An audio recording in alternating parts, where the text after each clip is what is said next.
Salam değerli aziz izleyicilerimiz, bugünleri Binə qəsəbəsində Binə mərkəzə yaxın 88 nömrəli məktəbin tam yaxınlığında sizin üçün 2 sot yarımda 2 mərtəbəli 4 otaqlı evin təqdimatına aparılsın. Evimiz paket kupçadır. Yani torpağın da kupçası, evin de kupçası olan bir evin təqdimatına aparılsın.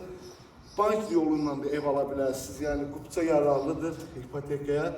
Evinizin sağı soluna, etrafına rahatçılıkla keçmək olur. Evimizin bu dəqiqə hal-hazırda tam təmirlidir. Hər bir şəraiti qoyulubdur, qurulubdur. Belədir dostlar, evimizin bu yan tərəfində belə bir geniş yer var. İstəsəniz özünüz üçün gül, çiçək, ağac, məyaz əkə bilərsiniz, yüngülvari. Çənnə kimi qoyulubdur. Evimizin 2 ilə 1-in arası betondur. Yəni beton monolitdir. Bünövrəsi də kəmərdir və keçir evin içərisinə vaxtınızı almadan sizin üçün evin təqdimatını aparacağım. Girişdə belə bir eşək polumuzdur. Bu hissədə kombimiz də qoyulubdur. Gördüğünüz gibi təzədir. Yəni Wi-Fi'li kombini dostlar. İşte polun sxeması da burada sistemi burada çəkilibdir və keçirik biz qonaq otağına. Qonaq otağımız çox qəşəng genişdir. Banket eləyə bilərsiniz dostlar. Qəşəng geniş qonaq otağıdır. İstənilən möblələrinizi rahat şəkildə yerləşdirə bilərsiniz. Panorama şəbəkəli pəncərəmizdir. Pəncərələrimiz 2 laylıdır. Yəni gördüğünüz gibi buradan da açılır və buradan da açılır dostlar. 2 tərəfdən də açılır. Dostlar, aşağı mərtəbədən bir zaldır. Bir dənə də mətbəximizdir burada.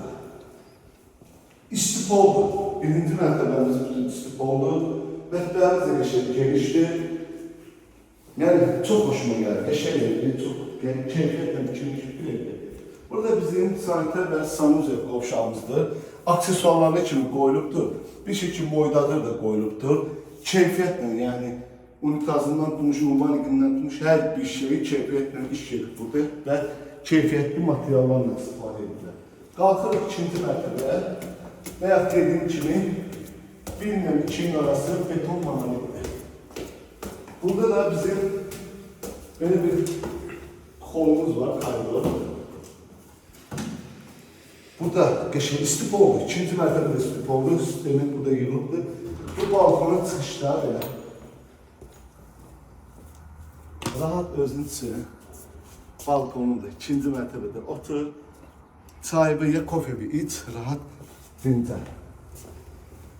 Değerli izleyicilerimiz, yukarıdaki mərtəbədə, 2-ci mərtəbədə 3 tane yataq otağıdır, bir tane sanitar və salon olmuşlar. Bu bir yataq otağımızdır və bu 2-ci yataq otağımızdır. Qəşəng, geniş yataq otaqlardır. Keçirik 3-cü yataq otağına. Bu da bizim 3-cü yataq otağımızdır. Burada da bizim sanitar və sanuzel qovşağıdır dostlar. Qəşəng kafenliklər işlər gedirdir. Mərmər oxşuyur fikir versəndə. Aksesuarlarınızdır, moydadırma kimi hər bir şeyiniz yerindədir. Değerli izləyicilərimiz, dosta, qardaşa, qohum, əqrabaya, tanışa, hər kəsə məsləhət görüləsi bir evdir. Əldən qaçılmıyor, sənəti yerində, evin keyfiyyəti yerində, yeri də yerləşmə yerində yeri yaxşıdır. Tam sol tərəfdən də gələ bilərsiniz bu evə. 88 nömrə məktəbi yanına da gələ bilərsiniz. Hər tərəfə yaxındır. Buradan buradan piyada gedir yəni. Qiyməti də 130 min manata deyilir. İnşallah gəldinizdə real alıcının danışıb razılaşma olur. Allah alanını satanda xeyir versin. Bu ev sizin ola bilər. Sağ olun, var olun.